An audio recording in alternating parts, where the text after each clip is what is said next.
Hey Kev, let's follow this trail over here. This looks like there might be something waiting down there. All right. Hey, wait a minute. Do you hear that? Yeah, I thought it was just me. What the heck is that? I don't know what that is. Whoa, do you smell that too? That's unbelievable. Hey, look. What the? Hey, look, those branches are moving over there. What the heck is that? Holy cow, is that what I think it is? Look at that thing. Oh my God. It's a freaking Sasquatch.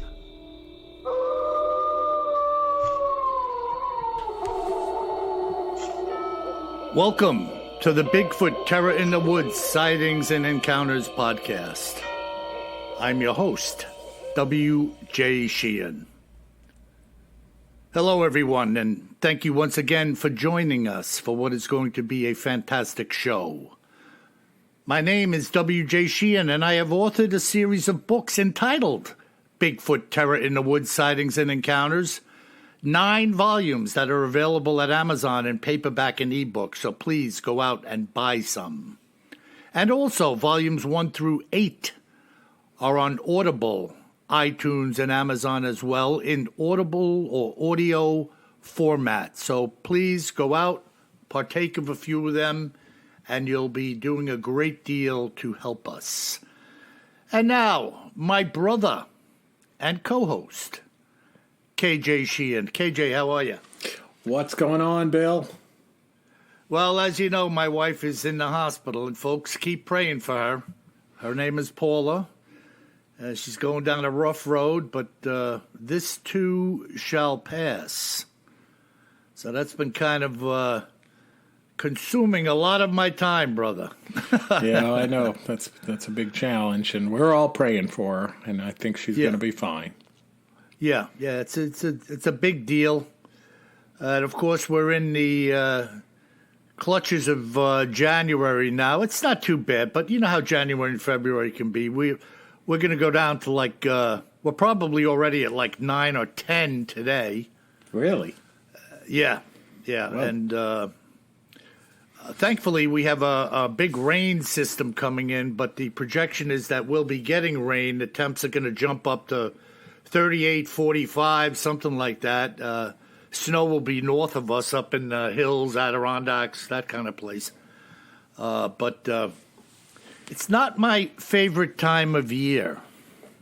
Yeah, I mean, the good news is the days are getting longer. I mean, down here in North Carolina, it's right around freezing today. And as I mentioned to you right before this recording, we're bracing for, what we lovingly call Snowmageddon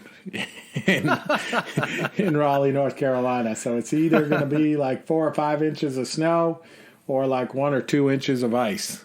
So we're cheering for the snow, because when we get an inch of ice, boy, we lose electricity for a week. It's bad. Yeah. And didn't you tell me once, Kev, there's 1 snowplow? Yeah, well, that's really just on display at the traffic department. I don't think it has a motor in it. It just sits out front there. Oh, brother. That is freaking. No, you're right, though. And my favorite day of this wintry season is the winter solstice, when I know we're gaining a minute of daylight every day from that point forward. Absolutely. And the days are getting longer. I look at it each day on my phone, when sunset is and when sunrise is, and we're headed the right direction, Bill. So hang in there. Yeah, that's a good thing, I was talking to my buddy, a fan of the podcast. Another great thing about the podcast, Kev, is some little friendships that have developed out of talking to people, and I touch base with them here and there. And our buddy Jonathan up in BC, British Columbia area, I was talking to him the other night, and it was some ridiculous temperature. Oh, yeah. I was talking to some of the guys I work with up there yesterday. It was minus 30 Celsius, which I guess when it gets to like minus 40 Celsius, it doesn't matter whether it's Celsius or Fahrenheit, like it converges down there. So that is wicked cold. I mean, yeah, and he told me that they have heaters on their vehicles. Oh yeah, you plug them in. You have to. Yeah, just to make sure the motor will turn over. Oh yeah, I mean I've been up there when it's minus 40 in Alberta, and I'm telling you, Bill, it is like that first breath you take. It's the coldest air you ever felt. Like it's just like, oh my God, like what is this? Yeah, you know the heater used to be used mainly on diesels. Yep. You know, the trucks always had heaters when they were parked in lots or at depots. And if you had a diesel car, a lot of them had a heater that you would plug into the garage or something. Yeah, well, they all have of course they're burning kerosene, which is not as flammable as gasoline. And then they don't have spark plugs, right? They have glow plugs. So it's all kicked off by very high compression, kicks off the combustion. So if it's wicked cold, it's not enough to kick off combustion. Let alone all of the oil getting hard at minus 40. You know, you probably couldn't turn the crank over anyway. Yeah, yeah. And you remember that's what killed the Nazis outside of Stalingrad. They in their... I thought it was the U.S. Air Force. Oh, no, I'm just kidding. But you remember they had decided their attack would be in the winter. Yeah. And all of their equipment was freezing up and coming to a screeching halt. And they would blitz. You know, like, of course, they had the blitz down with the equipment. But, you know, the soldiers were following them on foot, you know, freezing to death, riding horses and stuff where they could find a horse, like ridiculous, you know. Yeah, so. But good for them. Good for them. Yeah, good for them and their failure. Couldn't have happened to a nicer bunch of guys. Yeah. All right, Bill. Well, we're going back to one of my favorites of all time because I happened to come across some more information about him. Ah, excellent. What are we digging into today? Yeah, so this is one of my favorites of all time for a couple of reasons. One is it's old, from the 1800s. It's well documented. And 3, which I didn't say 2, but 2 was well documented. And 3, it involves this mysterious superhero-like creature. So, and who might that be? So we're going to talk about Spring-Heeled Jack one more time. I knew it. Oh, yeah. I knew it. We covered him once a long time ago, but as I said, I came across some new information on him. So we'll do a little bit of a review. Okay. So we'll jump right in. And, you know, this story of Spring-Heeled Jack, it comes, basically out of the UK. And it's the tale of this creature or devil-like figure that terrorized the nation for more than 60 years. Mm-hmm. Okay? And the story would go, you know, back, and this is in the early 1800s, started out, that this devil-like figure would leap from rooftop to rooftop, from the street to the roof of a building, and vice versa. And everybody was talking about it, but it got a lot more recognition and, in fact, received official recognition when someone was attacked in January of 1838.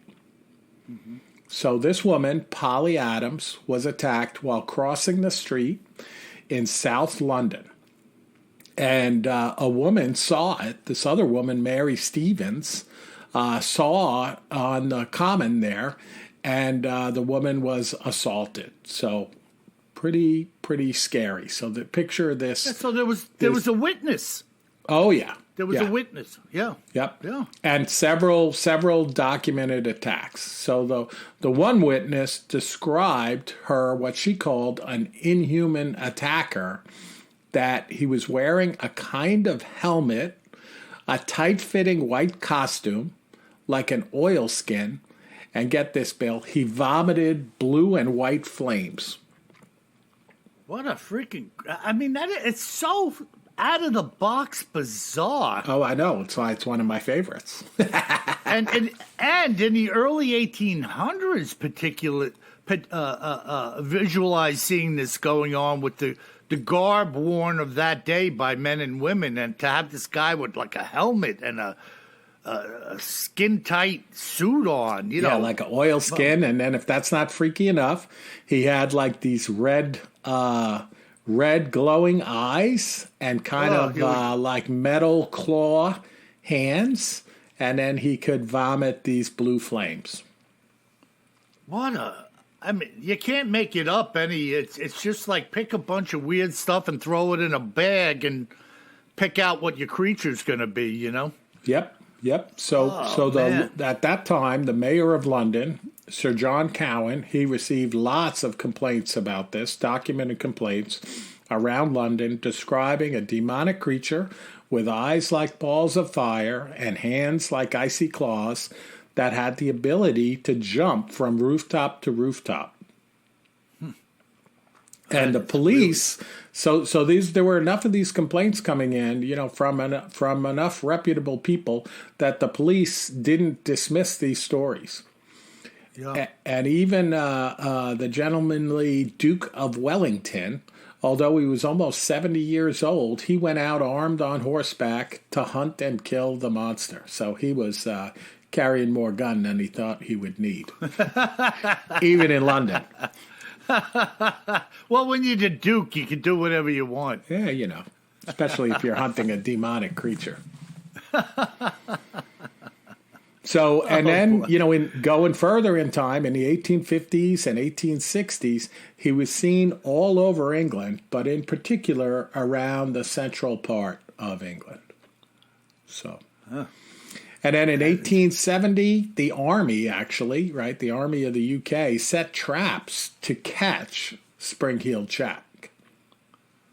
Jeez, and, you know, they used to have these sentry boxes, right, Bill, like kind of like around town. They still have them, in fact, of course, but the guys are carrying automatic weapons around London when they go into one of these boxes. But they'd have these sentry boxes, kind of like a phone booth where they could seek some shelter, I guess, you know, during the night while they're on post. And one of these sentry was in the sentry box, and he reported being terrified by a man who sprang from a roof onto the top of the sentry box. So it sounds like Spring-Heeled Jack was having a little fun with the army as well. Yeah, he did. He was indiscriminate. He didn't care who you were. Yeah. He or it or whatever that Spring-Heel was, you know. Right. What a name. I wonder who actually gave him the name. It must have been like a newspaper columnist that named it Spring-Heeled Jack. It does sound like that, right? Yeah. So, and then in 1870, so this is towards the end of the reign of Spring-Heeled Jack, some of the townspeople in a part of the UK called Lincoln, it's documented that they shot at him in the street, but he basically just laughed and sprung away, leaping over fences and even a couple of small homes. Wow. So seems to be either they're not good shots or he also isn't affected by bullets. Yeah, and leaping over a couple of small homes, like they were an easy hop. Exactly. And Spring-Heeled Jack was last seen, so he had quite a reign, in 1904 in one of your favorite cities, Bill, Liverpool. Oh. And when he was in Liverpool, he was bounding up and down the streets, leaping from the cobblestone streets to rooftops and back down to the cobblestone streets. I mean, we're talking about something, it's almost like Spider-Man flight. Oh, yeah, very similar. That's why, if you remember, right, so I said at the time that there was a rumor back then that this Marquis, right, you know, so very wealthy guy, the Marquis of Waterford, was viewed that somehow people were like the guy was kind of eccentric, and you know what eccentric meant back then, Bill? Yeah, crazy. Crazy, but had a lot of money. Yeah. That's the difference between crazy and eccentric by my definition. Right. But they even called the Marquis of Waterford the Mad Marquis. Like that was a bit of his moniker. And so there was a rumor that it might be him, but the length of time that this went on, actually, you know, so Spring Heel Jack was seen after the Marquis passed away. Mm-hmm. But, you know, the when I did some more research on this recently, they keep talking about this Marquis de Waterford as being pretty crazy and rambunctious, and that basically he ran around with like a little posse, you know, in modern day lingo, and they were always like out, like getting completely drunk and causing all kinds of trouble, and getting in trouble either with the lady folk of the aristocracy, or definitely with law enforcement. Yeah, but Kev, you know, you can't. They could say they think this guy is a kook, but what was going on here was superhuman. Nobody's jumping over small houses and from rooftops down onto the street and running away. I mean, you could have a broken leg. You're going to get hurt. You're not blowing out flame balls out of your mouth either. Well, so listen, this is the extra information that I got. So two or three pieces. Like one is that the guy was a troublemaker, and he was always out causing trouble. And I'll tell you one of the stories about him causing trouble too in a minute. He was always, you know, chasing girls and getting in trouble with women, generally speaking, and always getting in trouble with the law. And then some of the folks that he hung out with apparently were experts in what they called applied mechanics back then. Mm-hmm. All right. And there's discussion that he actually and his friends practiced fire spitting techniques. So Marquis de Waterford. Yeah. So some of his friends were experts in applied mechanics, his crazy friends, and then there's documentation that they practice fire spitting techniques. You know, putting flammable stuff in their mouth, spitting it out, lighting it on fire in some way. And then in one of the attacks in Ashworth, it's documented that a servant boy saw a W letter on the Spring Heel Jack's chest, which would be the moniker of the Marquis de Waterford. Right, but of course it doesn't explain the ongoing stuff after his death. No, I know, but the theory is that like he hung out with all of these guys, and they were all troublemakers. So to me, it's like just because he passed away, you know, maybe some of his pals were a lot younger than him. And they carried on. And it's viewed that he did this to torment the police, you know, law enforcement, whatever they called them back then. And also, you know, some of the women that may have not been happy with his behavior. Because he didn't really hurt anybody, but he went around and, you know, didn't hurt them seriously, you know. But he definitely went around and tormented everybody. You know, I just want to say something about, do you remember the old Robin Hood movie with Errol Flynn? Yeah. All right, so you remember there would be a scene here or there where he got caught up in a castle and everybody would be running around and he'd evade them by leaping over a staircase and swinging on the cords from some draperies and grabbing a lamp. And, you know, he made it look easy, all of this acrobatics, evading everybody. Yep. I'm trying to visualize even a human being being able, though, to flip themselves around on houses. Now, back then, I don't think they had beefy rain gutters. No, but Bill, who knows how much it really happened? Like you and I are picturing them like jumping from my backyard up a 2.5-story house and landing on the roof and jumping into the front yard.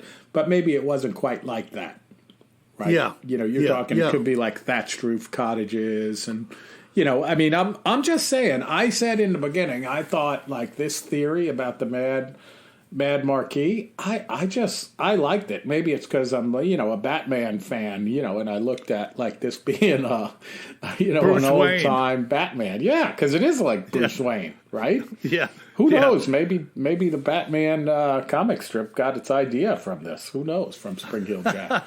But I like it. So I also promised to tell you like how much trouble these guys and the Marquis de Waterford actually caused. So it's interesting. In my little bit of research, I found out that the description of which you've heard, going out and painting the town red. You've heard that, right? Yeah, sure. That's actually tied back to him. So apparently one time he was like going through like a gate to get into the city with all of his friends after being out drunk and didn't have the right documentation or whatever.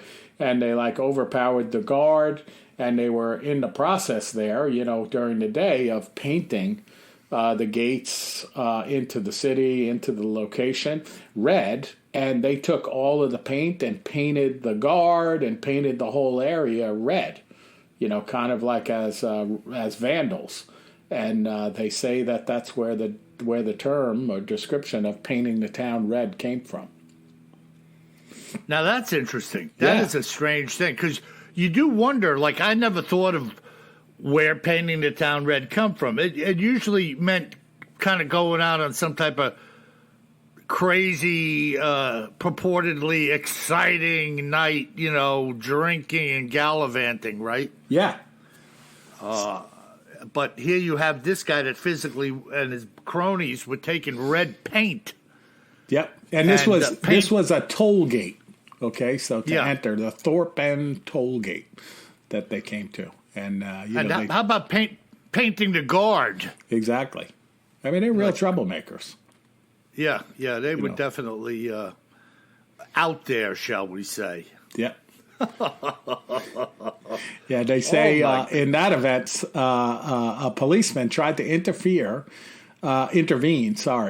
and he was beaten up a bit and painted red as well. I'm laughing, but what? These guys are crazy. So I mean, it could be that. I'm just saying. I'm going back. Most of the time we attribute this to demonic, magic, right? Right. And in this case, I still come back to Spring Hill Jack. I think was like an olden day Batman of sorts. Perhaps not to insult Batman or Bruce Wayne. He was fighting evil. The Marquis de Waterford might have just been causing some trouble, for sure. I'm visualizing Batman and Robin climbing up the side of a building with having thrown their batarangs, and you know how they just grabbed that little flimsy rope. Oh yeah. And then the camera would show them, just climbing up the side of the building with like their it was feet nothing. with their feet on the wall. Yeah. Yeah. And then some lady with curlers in her hair would open a window and say, "Hi, Batman." "Hey, Batman, how you doing?" Yeah. And then he'd say, like, "We're just out fighting crime, citizen. "We're making the world a safer place, citizen. Please go back to whatever you were doing." So then they climb up the building and picture Spring Hill Jack standing up there with some kind of mechanical springs on his feet, and a face like the Joker, right, I'm sure, and a big cape on and a little helmet with red lights inside of it or whatever, something glowing red. Of course, they didn't have lights back in helmets back then, but who knows, some kind of chemical thing going on. And cackling at Batman. And what would Robin say? "Holy spring and shock absorbers, Batman." You're absolutely right, Robin. So, Bill, that's what we have in cryptids and double underline other oddities in the news this week. Yeah, that is definitely an oddity for all time. Yeah, and by the way, folks, next time around, we there have been some new sightings of Mothman around Chicago, and it's very likely in our next podcast we're going to be covering some of these additional sightings and perhaps rumors of a cover-up on Mothman sightings as well. Yeah, I look forward to that because you're right, Kev. There's been a lot going on around Chicago. And, the first time I heard of Spring Heel Jack was a long time ago through the lips of a guy named Lionel Fanthorpe, an old-time, I think he's a British storyteller. And I was like, wow, what a crazy, unusual story. Very cool. And he had a lot of old stories he would tell from that region. And he was very good at it, presenting it in a way where you'd be like, wow, that was pretty good, Lionel. That was really good, I don't know what happened to that guy. I haven't heard him in a long time. He could have been old. I have no idea how old the fellow was when I first started hearing him, so I don't know. Cool. But, what do you got for us this week, Bill? Well, I've got a couple of, the first one is very short. I think we'll do the second one too. This account is purportedly a factual excerpt from a diary of a woman named Mary Skelton. Now, this goes back into the 1800s. It was from a diary that she kept while heading west in the formation of the early days of our nation. So it's a snippet. I'm going to tell you what was contained in this snippet. And then, of course, it's up to conjecture what exactly this was. But the description is going to make you think, as I do, Bigfoot. We had been on the trail for many days now. By my own accounting, 59. The men deemed it necessary to rest our animals and hunt for a spell. Now that we have found a seemingly suitable location for both of our needs, which is to rest and hunt, settling on good water, grass, and ample timber to find their mark. Last evening, we were all settled down for a night's rest. Many of the gentlemen stood watch by the fire, while the women and children slept. At the rear was our chuck wagon, which contained our provisions. Since the men had had good success over the past 2 days, they were smoking the meat from the previous day's kills while we slept. We hoped that this would be able to sustain us until our journey's end. Some kind of commotion erupted during the night, awakening the entirety of the camp. Knowing that the members of our troop were all accounted for and resting easy, the men were surprised by sudden rocking emanating from the chuck wagon, as well as a large crash. As several of our bravest and stoutest men approached the wagon's rear, a beast of the most hideous appearance and immense proportions leaped upon them from within the wagon, striking one of the men with a fierce blow. It then screamed with such a devilish sound that it sounded almost as a banshee. The remaining men set loose with their arms, I believe she was talking about guns, prevailing upon the beast and killing it. Since we had all been awakened by the ruckus, the entire troop stood gazing at the beast that had been laid to waste under the starlit sky. It was covered in fur from head to toe, having the appearance of being a man-beast. It was taller in stature than any man in our group, and wider than an ox when laying down to rest. The hands and feet were several times that of our own in size. The mouth was agape, and as we viewed the beast's teeth, we could see that they were broad and somewhat yellowed, well worn from apparent age and reason of wear. None would think of making a feast of the creature, although the meat was substantial indeed, not knowing from where it came or being unfamiliar with the breed. We deemed so to bury the creature where it had come to rest, which was no small feat in and of itself, since it was so massive in size. Well, that's a very strange kind of thing, Kev, isn't it? Yeah, I was just about to say, so they didn't really talk about how big it is, but they're talking about it being massive in size, so that's right. That's good enough. Larger than anyone in the group. Right. And in breadth, or whatever you want to call it, larger than an ox laying down like on its side to rest or something. Yeah, that's a large beast. It's just some type of big, funky thing. And it dove out at them, smacked or slammed one of the guys. And then I would imagine they shot the thing to death because it says the word arms. I think she's talking about weapons, guns or pistols or something. Yeah, weapons. Yeah, and it must have been up in the wagon, right? Maybe looking for some food or something like that. Snuck over there, snooping around, and crash, boom, bang. It must have knocked something over. They saw the wagon rocking around. And then the crash, and they went over like, what the hell is this? I'm sure they already had their guns drawn. Right. At that point. And, absolutely. What a crazy thing, though. Larger than any man. And they just kind of buried this thing right where it had dropped. Pretty wild stuff, Bill. Yeah. And this second story or account came from up Manitoba way. Again, very interesting indeed. This evidential account was brought to my attention by a woman named Ashley Levesque. This is her testimony regarding that which she and her girlfriend saw in the woods of Manitoba.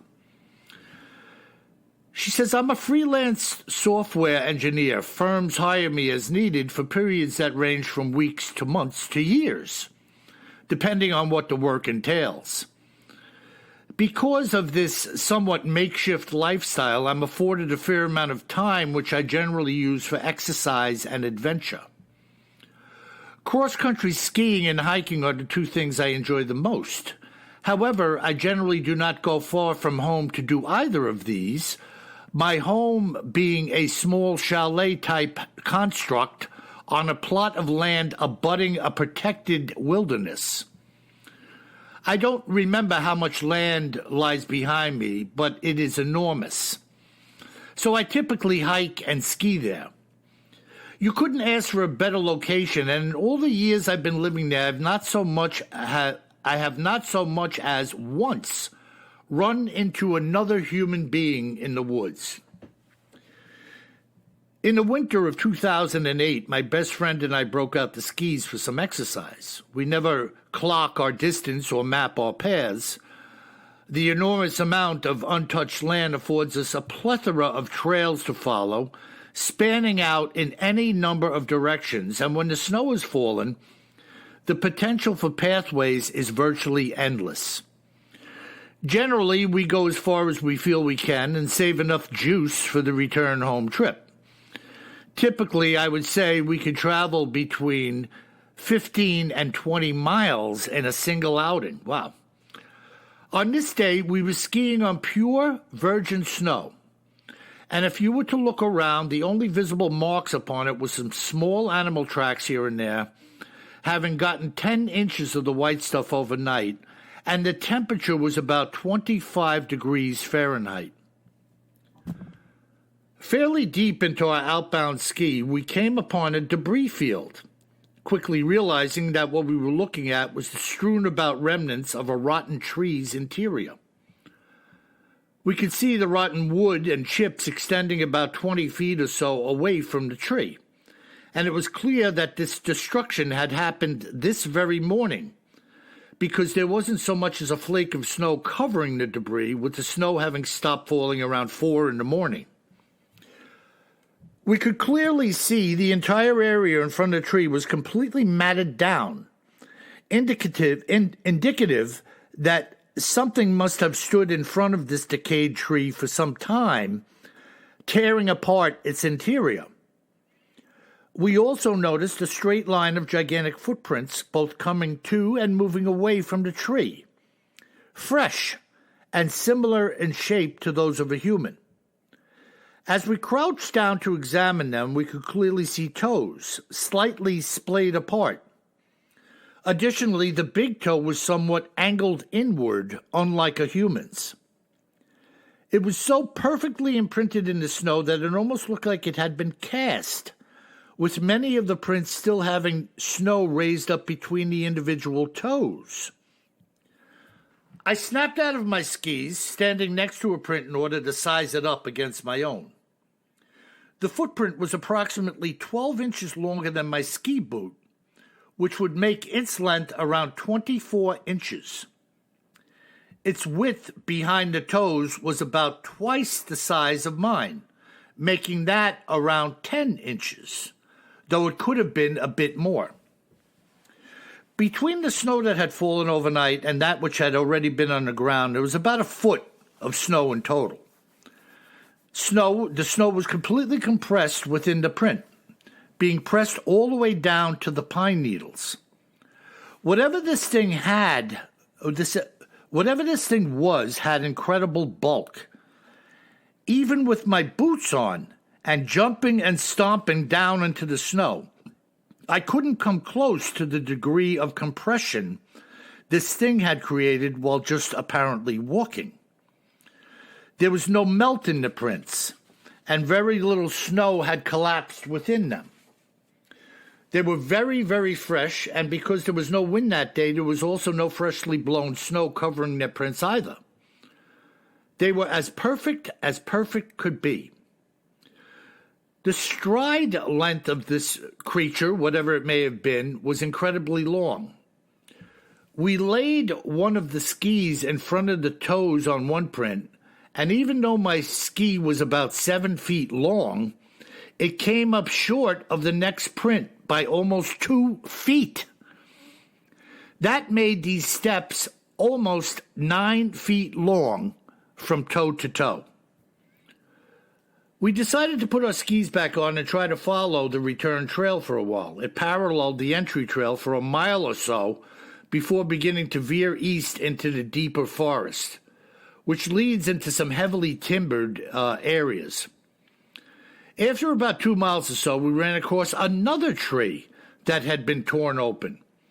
This one nothing like the first, as it appeared that this thing had approached another tree thinking that it was more rotten than it actually was. After it had dug into the bark about an inch or two, it most likely found the tree to be still fairly solid at its core. It was apparent to both of us that this thing, whatever it was, had been walking through the timber and sampling decayed trees, as the trail then continued outbound into the forest. With no end in sight, we didn't want to follow any further. Besides, whatever had left these tracks, walking with a 9-foot stride, we weren't looking forward to greeting it in these woods. Now, I had heard of Bigfoot and seen some footage. I had also seen the footprints that supposedly belonged to the abominable snowman in the Himalayas. They went in a straight line across a mountain slope in the middle of nowhere. This beast must have been casually sauntering around the timber trying to scrounge up some food, and I'm sure they have a number of things to survive on. Maybe whatever's in those decayed trees is just another one of many things that it eats. This experience has not prevented me from going into these woods, with many winters having passed since this occurred. And to this day, I have never seen another set of prints. Kind of interesting, Kev, huh?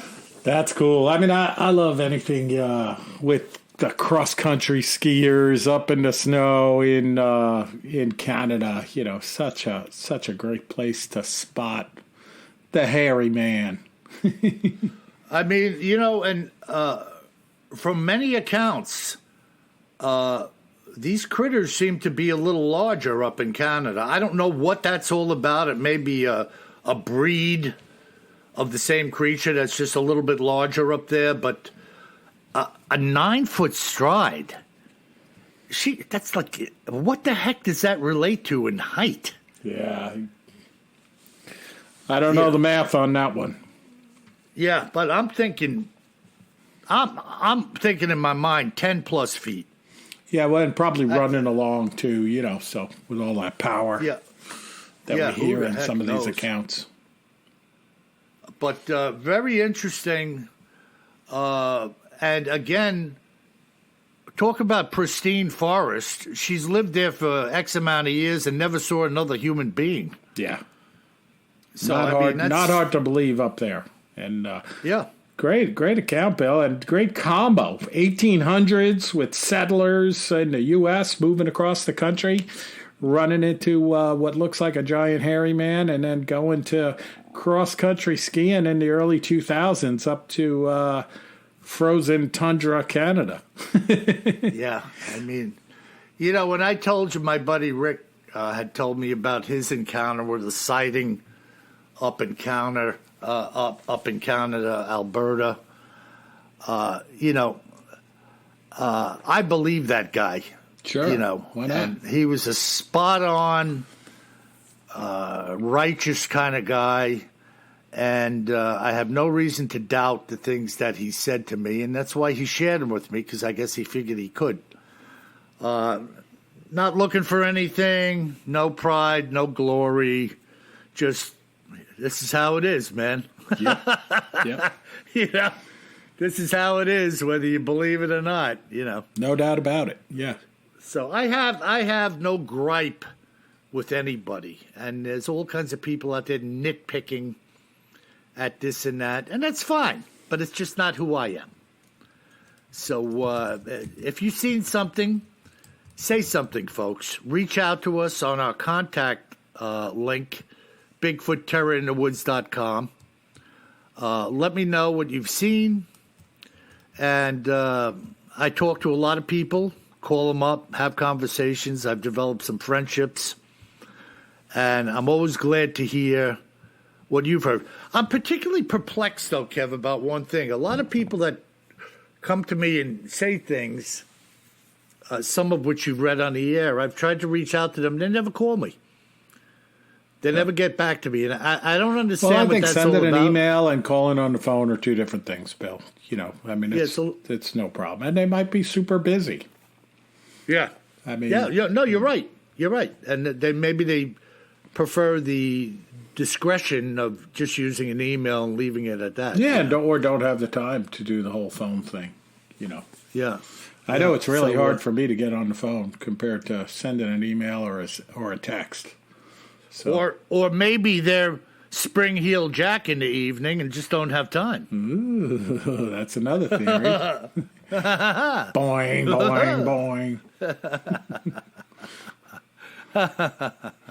All right. Well, speaking of contacting us at BigfootTerrorInTheWoods.com, let's move over to some listener mail because we got some good ones this week. And the first one comes from our buddy Chris from, as he spells it, Missouri. Oh. And he says, "Hey, KJ, this happened a few days ago." And he puts a link in of this story that I hinted at the beginning of some more significant Mothman sightings at O'Hare Airport. And I'm definitely going to cover that, Chris. I went and looked at it again. Of course, I've done multiple stories on Mothman, both the classic from West Virginia and then the modern day, so to speak, of all of these encounters around O'Hare. But this story you sent over, thank you so much. It's fantastic. And Chris also writes, "I'll be looking all around next time I fly through O'Hare Airport, that's for sure." And me too, Chris. I was just on a plane this week out in Denver, but I didn't fly through O'Hare. But maybe next time I'll re-vector just to go through there to look for the Mothman. Hey, Kev, while we're on the subject of O'Hare, maybe put it on your list of hit parades, your hit parade list, See what you can dig up about that sighting of the giant UFO apparently landing at O'Hare a number of years back. Yeah, that's that triangular craft. You know, at the time, I was caught up in a lot of different things, and I didn't really get to follow up at it in that moment. I don't know what was going on in life and whatnot. There's a big triangular one that they've seen around O'Hare and around the Midwest, too. So, yeah, I got that on the list. And then Chris ends by saying, P.S., very importantly here, praying for Bill's wife. God bless. So, thank you, Chris. Amen. Yeah. Thanks, Chris. Appreciate that. And appreciate your input. Very interesting indeed. Yeah, I looked at that clip that Chris sent over, and that was just one of the latest of witnesses that have seen something. And in that circumstance, it seems that they were trying to be suppressed by the powers that be. Yes, absolutely. So pretty interesting. So, we'll definitely cover it. And then speaking of UFOs, Bill, we got some input from Neil from the UK. And he says, hi, I know you don't deal with UFOs that often, but there's a case of a young boy's encounter with alien beings in Gateshead Tyne in the northeast of England, where with one of the aliens looking more like a Bigfoot than an alien. Well, there you go. Doesn't surprise me. I know. We have accounts like that. And the video is called The Gateshead Grey, and it's on YouTube. The person speaking on the video is the young boy who had the encounter. Now he's actually in his 70s, so pretty interesting. Wow.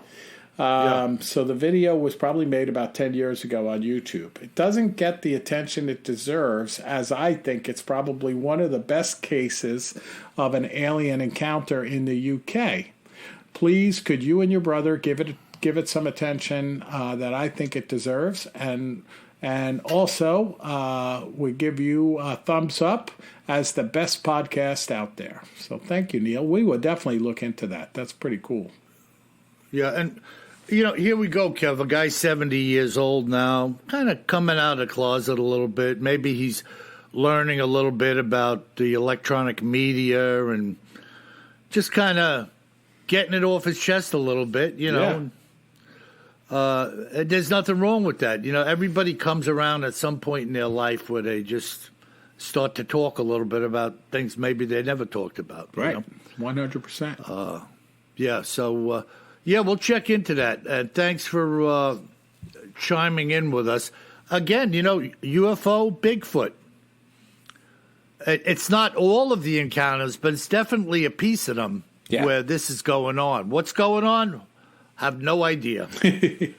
But, you know, we report on it. We represent it. And by the way, folks, I have my new book coming out, UFO Sightings and Encounters, Volume 1.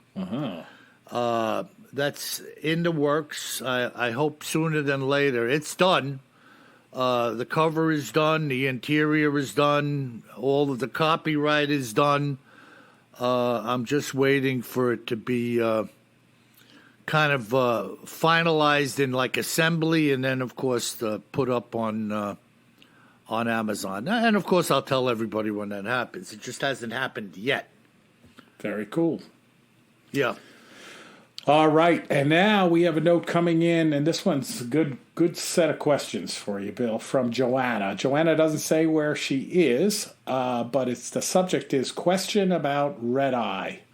So this is that episode I did about red eye in New Jersey. So she says, hello, I'm a big fan of your podcast, and I'm almost finished with your 4th book and counting. As I'm listening to the red eye encounter, I am confused. Excuse me. They are all Bigfoot encounters, right? I mean, a huge chunk of Bigfoot encounters describe red glowing eyes. So what makes the New Jersey red eye different? Do they just want to be different than the rest of the country so they can come up with their own name for Bigfoot? Maybe one of your fans from New Jersey can shed some light on this. Thanks for making me laugh, Joanna.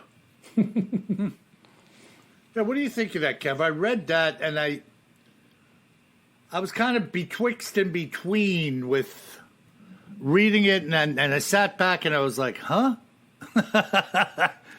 I think sometimes, people see stuff in different places and it comes up as, with a legend and a name associated with the legend. And, my own thing is maybe they just didn't think of it as a Bigfoot when they saw it. They thought it was something else. And, when you hear all the accounts, especially on a Bigfoot podcast, it's very easy to say, well, that's another Bigfoot. And perhaps it is. But I think, sometimes people see this stuff and they don't know what a Bigfoot is. I know that's hard to believe, but could be, right? Yeah, they had no knowledge of the large feet and possibly that it had been named before somewhere else. Of course, the old Indian names like Sasquatch and people over here on the East Coast 150 years ago had no idea of that name, had never heard it. Right, like so the old Teddy Roosevelt story that he wrote about, and they called it a goblin, back in the 1800s, which I imagine was just a name for some creepy thing that you didn't understand. Yeah, and was trying to rip your head off. And Joanna, I still can't figure out why these folks in New Jersey call it red eye and not red eyes. I mean, how about that? But let's hear from somebody around New Jersey that knows about red eye. 2 questions. Is it a Bigfoot, do you think? And then the second question, why the heck do you call it red eye and not red eyes? Or do you don't understand that question? And then I'll understand.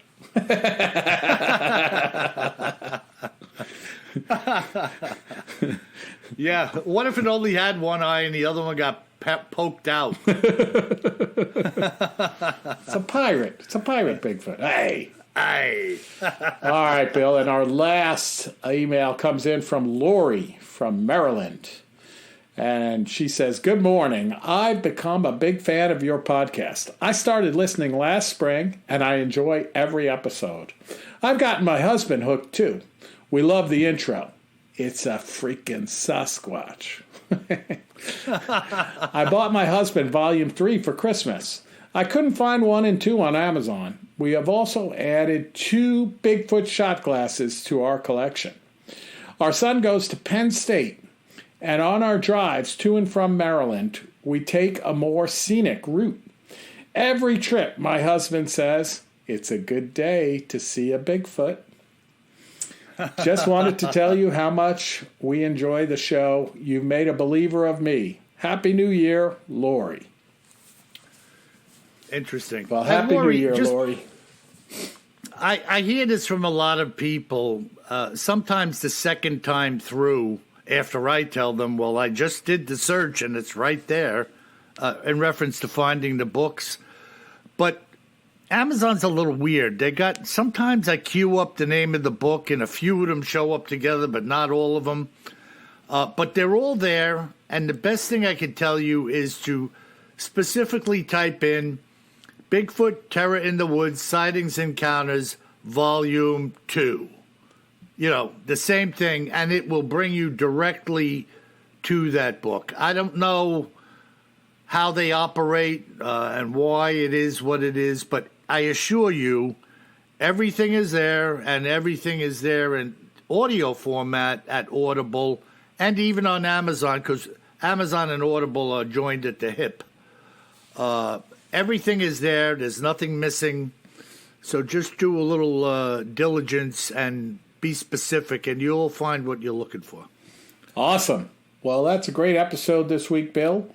Nice job on those 2 accounts, and keep an eye out for Spring-Heeled Jack. And those of you in the southeastern United States, of course, it'll be in the rearview mirror after you listen to this podcast. But be careful in that snow and ice storm. Hope everything went okay, so to speak. Yeah. Yeah, you always got to be careful in this winter weather. You don't get injured.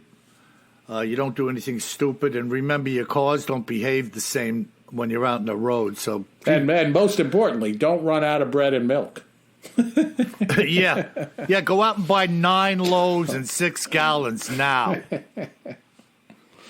But it's just the 2 of us, WJ. All right, buy 4 gallons and 5 loaves.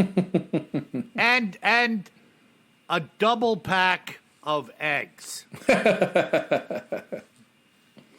I don't know. I don't get that whole thing. Yeah, right? who knows? I was in the store last night, not because the snowstorm's coming, and I looked. I was walking by, and the shelf had no bread on it. I was like, "Oh yeah, it's going to snow on Sunday." Yeah, it's just unbelievable. That's how I tell the weather. I look and see if there's bread and milk. Yeah, I mean, I only buy a loaf or two of bread when I'm running out, and I never change. Yep. You know, I only have so much around that I'm going to use. One is usually frozen. One is open. If I want to have a little toast, a little and then I take the frozen one out. And when that one's just about gone, I go buy another loaf or two. Yeah. It's down below. Yeah, don't forget to buy 40 rolls of toilet paper and 40 rolls of paper towels while you're out there buying your 6 loaves of bread. It's unreal. Well, folks, great episode. And if you should find yourself snow skiing in Manitoba, or anywhere else for that matter, I would advise one thing. Always carry more gun than you think you're gonna need. Sleep tight.